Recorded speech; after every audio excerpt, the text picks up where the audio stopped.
पंच तत्वों में भी आपको 3 तत्व लेने पड़ते हैं कोई भी चीज को कंट्रोल करने के लिए या स्थापित करने के लिए। वो 3 तत्व कोई भी हो सकते हैं। अगर आप सोचते हैं 2 तत्व से कर लेंगे तो नहीं कर पाएंगे। इसके साथ साथ अगर आप पंच तत्व को अलाइन करके कुछ करना चाहते हैं बड़ी चीज, तो आप नहीं कर सकते। क्यों?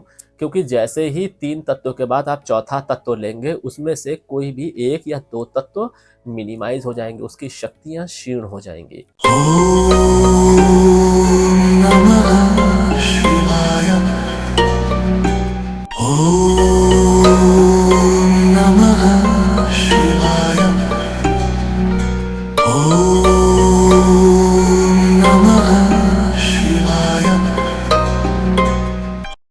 कुंडली, कुंडली के 12 भाव, 12 भाव में बैठे ग्रह और केंद्र, त्रिकोण, उपपचय है, मूल त्रिकोण, ये सारी कैटेगरीज, नक्षत्र, बहुत सारा कंफ्यूजन रहता है।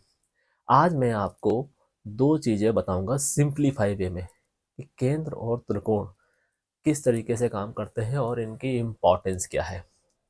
जैसा कि आप लोगों ने सुना होगा कि केंद्र के जो 4 घर होते हैं, यानी कि पहला, चौथा, 7वां और 10वां, ये हमारे मूल स्तंभ है और इन्हीं के ऊपर पूरी की पूरी कुंडली बेस्ड है। यानी कि अगर इन 4 घरों में कोई पाप ग्रह या कोई मारक या बाधक ग्रह आके बैठ जाता है, तो उसके पाप तत्व और मारक तत्व, बाधक तत्व में कमी आती है, वो खत्म नहीं होते हैं।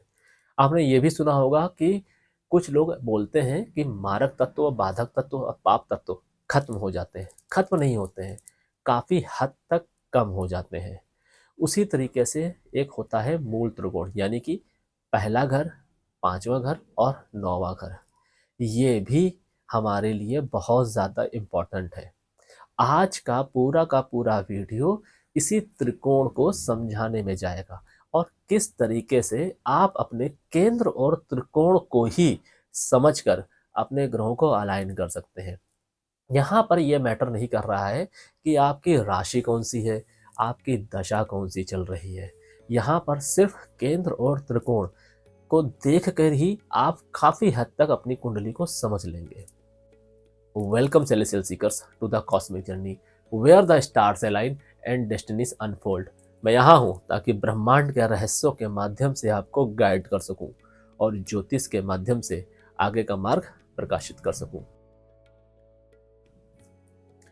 त्रिकोण, जैसा कि आप लोग जानते हैं कि कुंडली का जो त्रिकोण शेप है, यानी कि ये पहला घर, 5वां घर और 9वां घर, इन तीनों घरों में अगर कोई ग्रह आकर बैठ जाता है, यानी कि पहला घर जो हो गया वो आपका केंद्र का भी हो गया और त्रिकोण का भी हो गया, जिसको हम लग्न भी कहते हैं। और मैंने आपको हर बार बताया है कि आपकी चाहे कोई इच्छाएं हो छोटी या बड़ी, आप घर में, आप अपने घर में, ऑफिस में हारमनी चाहते हैं, रिलेशन में हारमनी चाहते हैं, जीवन में कुछ भी हासिल करना चाहते हैं, अपने शत्रुओं का शमन करना चाहते हैं, इन सभी के लिए आपको उस पर्टिकुलर भाव के साथ साथ लग्न को भी स्ट्रॉन्ग करना पड़ेगा।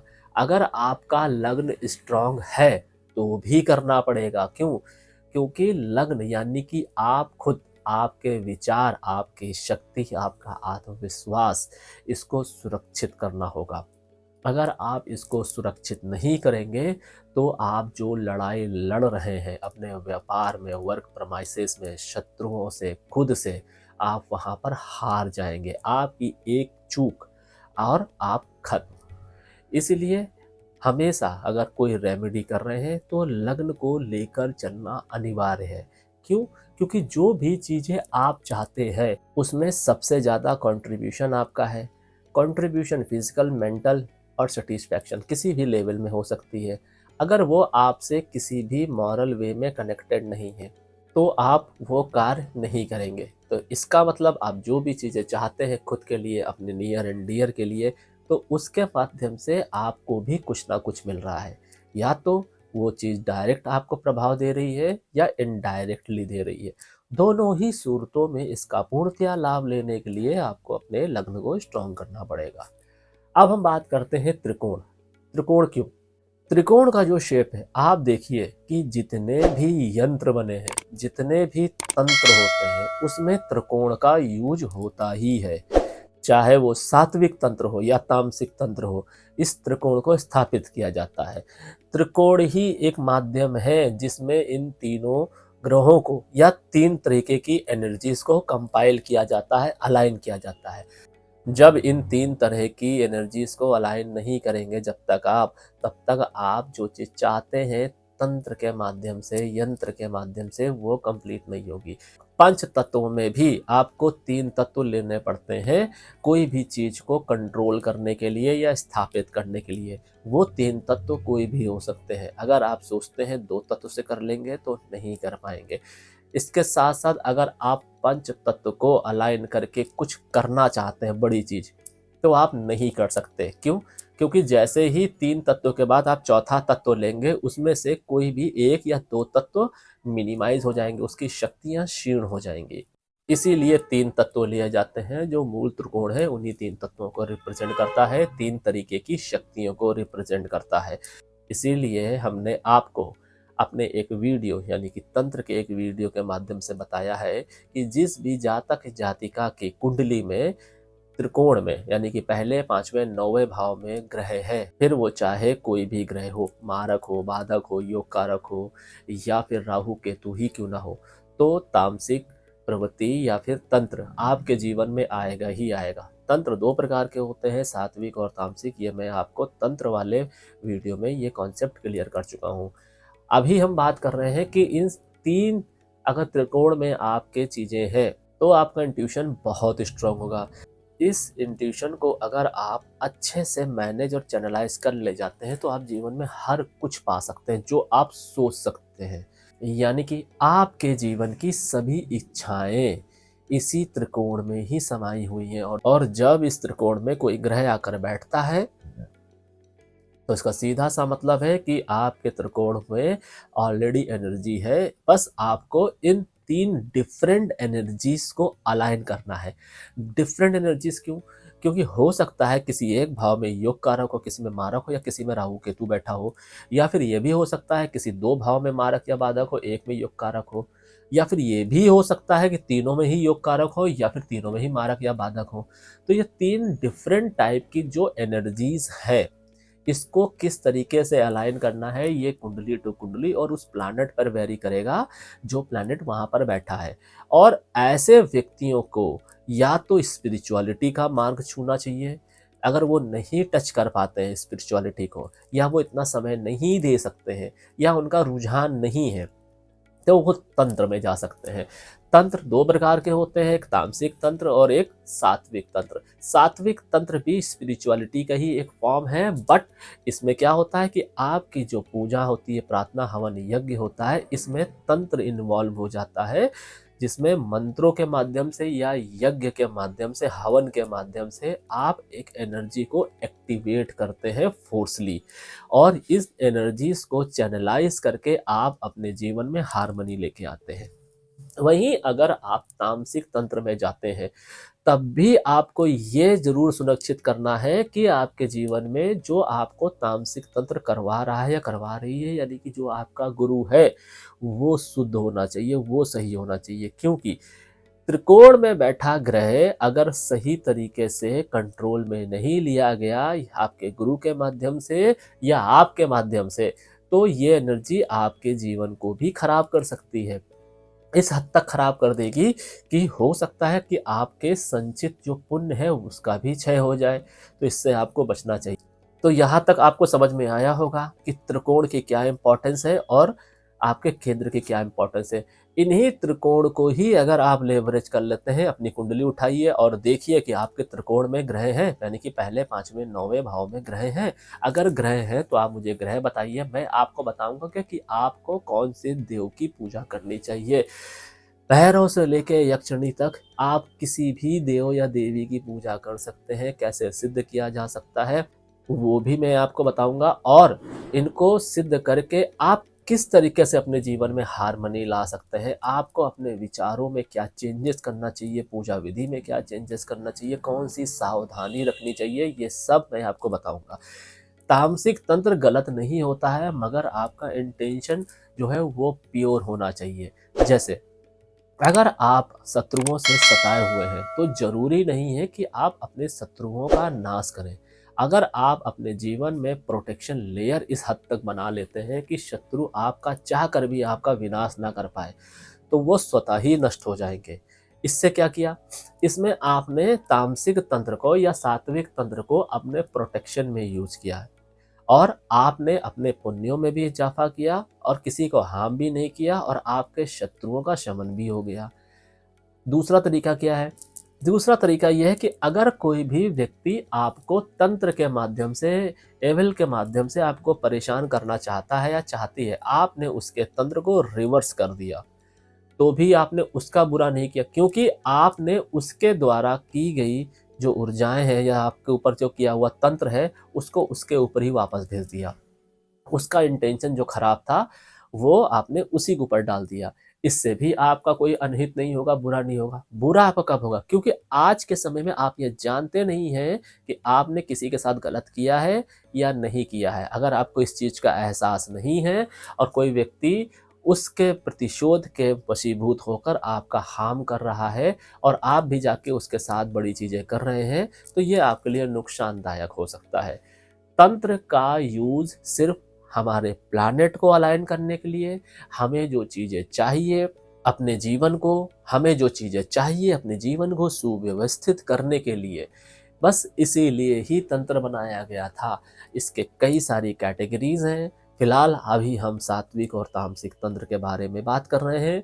इसकी और भी कैटेगरीज होती हैं, मेजरली जो होती हैं वो सात्विक होती है और तामसिक होती हैं। बाकी जो सब कैटेगरीज हैं वो इसी के अंदर आती हैं।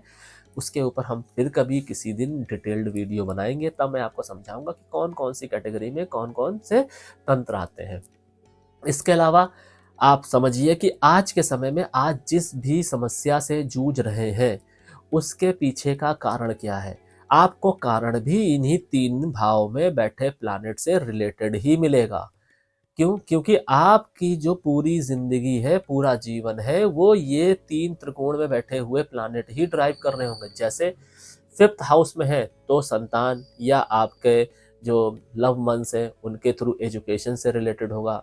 9th हाउस में है तो आपकी स्पिरिचुअलिटी से, या आपके लॉस के थ्रू, या आपके घर में आपकी बेटी या बहन के जो ससुराल वाले हैं उनके थ्रू, इनके या यात्राओं के माध्यम से आप कहीं पे कोई यात्राएं कर रहे हैं, किसी स्पिरिचुअल जगह पे ही यात्रा क्यों ना कर रहे हो, या कोई डील के लिए कहीं बाहर जा रहे हो, वो यात्राएं आपके लिए फ्रूटफुल नहीं होंगी। कभी कभी ऐसा भी होता है कि हमें ये एहसास ही नहीं होता, हम ये सोचते हैं कि हमने ये यात्राएं की, हमें इससे ना फायदा हुआ ना नुकसान हुआ। नहीं, कुछ फायदे नुकसान ऐसे होते हैं जो समय निकल जाने के बाद में समझ में आते हैं। तो आप देखिएगा कि अगर वो भाव यानी कि 9th भाव आपके लिए नेगेटिव कार्य कर रहा है तो वो आपको नुकसान देके गया होगा।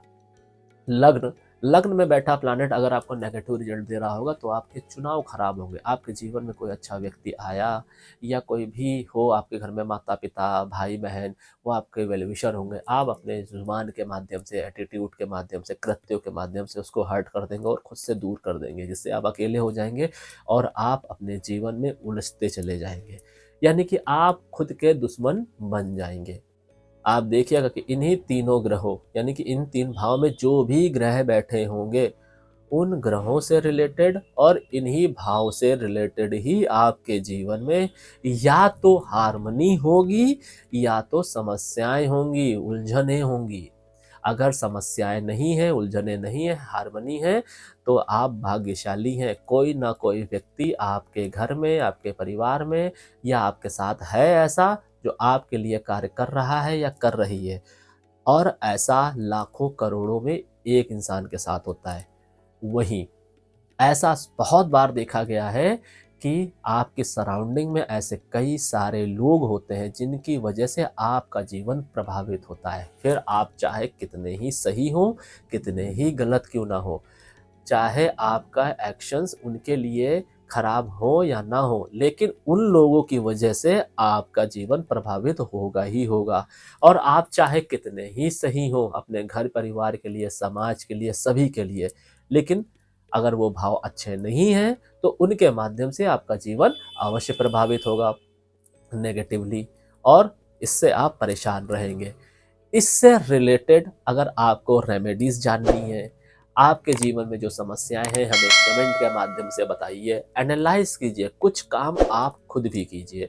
जब आप सेल्फ एनालाइज करते हैं तो आपको प्रॉब्लम समझ में आती है, और जब आपको प्रॉब्लम समझ में आती है तब आप उसके सोल्यूशन पे अच्छे से काम कर सकते हैं। ये नहीं होना चाहिए कि आपको प्रॉब्लम भी समझ में नहीं आ रही है, आप गए किसी से प्रॉब्लम को समझने के लिए और उसने जो प्रॉब्लम बता दिया आपने वो मान लिया और आप चलने लगे। नहीं, हो सकता है जो व्यक्ति आपको प्रॉब्लम बता रहा है वो भी आपको मिसगाइड कर रहा हो। क्यों? क्योंकि अगर ये 3 भाव खराब हुए तो ऐसा व्यक्ति भी आपके जीवन में आ सकता है या आ सकती है जो आपका फ़ायदा उठाए या आपके भोलेपन का फ़ायदा उठाए। तो आपको इससे बचना चाहिए। थोड़ा-सा समय अपने आप को दीजिए, आईने के सामने समय गुज़ारिए, खुद के साथ बातें कीजिए। आपका आईना आपके साथ बहुत अच्छा रोल प्ले करेगा। ऐसे लोगों के जीवन में आईना ही सबसे बड़ा मित्र होता है। मैंने ऐसे कई सारे लोगों को बताया है कि संध्याकालीन समय में 5 से 10 मिनट समय दीजिए खुद को लेकर और आईने के सामने खड़े होकर बात कीजिए। भूल जाइए अपने व्यक्तित्व को और देखिए सामने वाले को, और आपके साथ जो कुछ भी हुआ है वो सारी चीज़ें उस व्यक्ति के ऊपर डाल के खुद को न्यूट्रल करके बातें कीजिए, मन में बातें कीजिए। समझिए कि क्या चीज़ें हो रही हैं आपके साथ में। अपनी पर्सनालिटी को एनालाइज़ कीजिए through out the mirror, thought process को एनालाइज़ कीजिए थ्रू आउट द मिरर। आपको समझ में आएगा कि आप गलत कहाँ हैं। अगर आपके अंदर एक्सेप्टेंस नहीं है, आप मत कीजिए, किसी के साथ में एक्सेप्टेंस मत कीजिए, लेकिन खुद के साथ तो आप लॉयल बनिए। खुद के साथ जब आप लॉयल बनेंगे तब आपको प्रॉब्लम समझ में आएगी, और जब आपको प्रॉब्लम समझ में आएगी तभी आपको समाधान समझ में आएगा। जब ये दोनों चीज़ें समझ में आएंगी तब आपको पद प्रदर्शक ऐसा मिलेगा जो आपको वहाँ से निकाल सकता है। लेकिन अगर जब तक आपको ये समझ में नहीं आएगा, आपको पद प्रदर्शक नहीं मिलेगा, आप गोल-गोल घूमते रहेंगे। क्योंकि इस पूरे मैनर में पद प्रदर्शक आपके घर के दरवाजे के बाहर ही खड़ा है। बस इंतज़ार किस बात का है? आपके दरवाजे खोलने का, और वो दरवाज़ा तभी खुलेगा जब आपको एहसास होगा। तो जिन भी जातक जातिकाओं के त्रिकोण में ग्रह हैं, यानी कि पहले 5वें 9वें घर में हैं, उनको आज से ही अपने जीवन से कन्फ्यूज़न को हटाना है।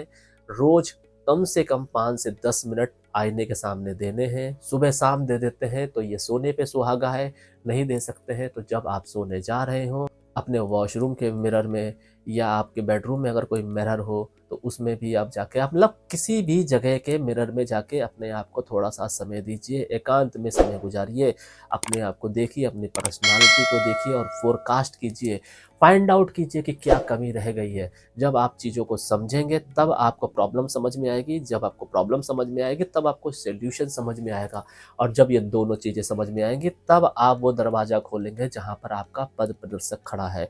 और जब आप दरवाज़ा खोलेंगे और आपको आपका पद प्रदर्शक मिल जाए, उसको किसी भी कीमत पर नहीं छोड़ना है, चाहे दुनिया इधर की उधर हो जाए। जीवन में कोई भी कीमत चुकानी पड़े, चुकाइए, मगर उस व्यक्ति को मत छोड़िए, क्योंकि वो व्यक्ति आपकी पूरी लाइफ़ को बदल देगा या बदल देगी। आपके जीवन की जो गोल्डन की है वो उसी व्यक्ति के हाथ में है, यानी कि आपके त्रिकोण के।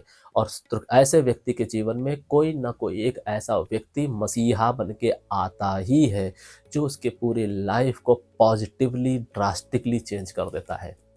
आशा है आपको ये वीडियो समझ में आया होगा, त्रिकोण की इम्पोर्टेंस समझ में आई होगी, त्रिकोण क्यों ज़्यादा इम्पोर्टेंट है ये समझ में आया होगा। ये वीडियो मेरे लिए बनाना इसलिए बहुत ज़्यादा ज़रूरी था क्योंकि सबसे ज़्यादा बातें लोग केंद्र की करते थे, त्रिकोण की नहीं करते थे, जबकि मेरे हिसाब से त्रिकोण बहुत बड़ा वेटेज लेके बैठा हुआ है। अगर केंद्र स्तंभ है तो त्रिकोण शक्ति है। बिना शक्ति के सब कुछ व्यर्थ है, और इस शक्ति को पहचानना चाहिए। शक्ति कोई भी हो हमारे लिए ही आई है, हमारे लिए ही काम करेगी, हमारे जीवन में हार्मनी लाने के लिए ही उसको व्यवस्थित किया गया है इन भावों में। अगर कोई आपका सवाल है तो आप हमसे कमेंट के माध्यम से कर सकते हैं, कोई डाउट है तो उसको भी क्लियर कर सकते हैं। सार्वजनिक नहीं करना चाहते हैं तो व्हाट्सएप के माध्यम से हमसे जुड़ सकते हैं। कुंडली का एनालिसिस करवाना चाहते हैं तो चल रहे स्क्रीन पे नंबर पे व्हाट्सएप के माध्यम से हमसे अपॉइंटमेंट ले सकते हैं। फिलहाल आज के लिए बस इतना ही। सेल सेल एनर्जीज आपका मार्गदर्शन करें और आपके आगे के सफर को प्रकाशित करें। शरणम।